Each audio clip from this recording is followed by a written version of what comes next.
Yo mga idol, kamusta? Sports Talk PH nga pala. Ang banat ni Makita, pag-usapan natin yan mga idol. Ngunit bago ang lahat ay huwag kakalimutang mag-subscribe at i-click ang notification bell button for more sports talk.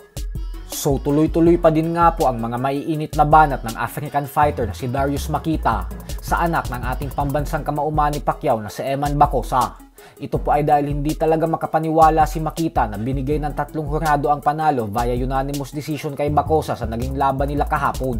Kaya naman dahil dyan ay naglabas ng sama ng loob si Makita sa kanyang official Facebook account, kung saan sinabi po nito na bago daw ang laban, ay sinabi umano ni Bacosa sa interview nito sa Pauka Sports na nagawa daw siyang patumbahin ni Makita sa sparring dati dahil baguhan pa lang umano siya sa pagboboxing noong mga panahon na yun, kaya kulang pa siya sa experience.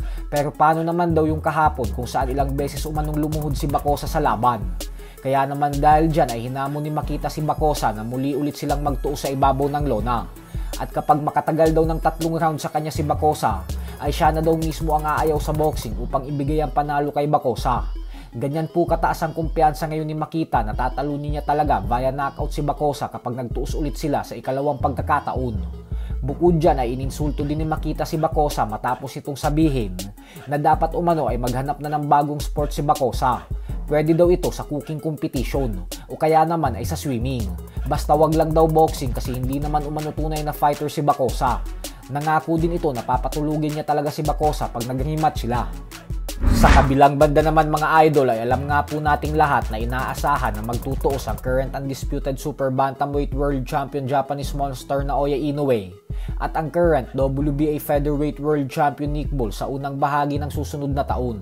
Ito ay kapag naging matagumpay si Inoue sa mga paparating niyang laban ngayong taon. Subalit sa kabila nga po ng pagiging number 2 pound for pound best active fighter ni Inoue sa The Ring Magazine, ay tila hindi po talaga dito natitinag si Nick Ball. Ayon po kasi sa kanya ay sa katunayan lang umano, ay nahihinaan pa siya sa binansagang halimaw ng Japan.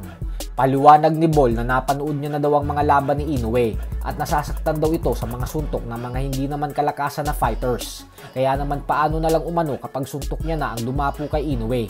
Giit ni Ball na buong buo daw ang tiwala niya sa kanyang sarili na kaya niya talagang pataubin si Inoue. Ang problema daw kasi sa mga nakakasagupa ni Inoue ay sobrang taas ng mga respeto nito, kung saan umaatras daw agad ang mga ito kay Inoue. Pero ibahin daw natin siya kasi siya yung tipo ng fighter na hindi tumatakbo at bagkus paabante daw talaga siya lumalaban.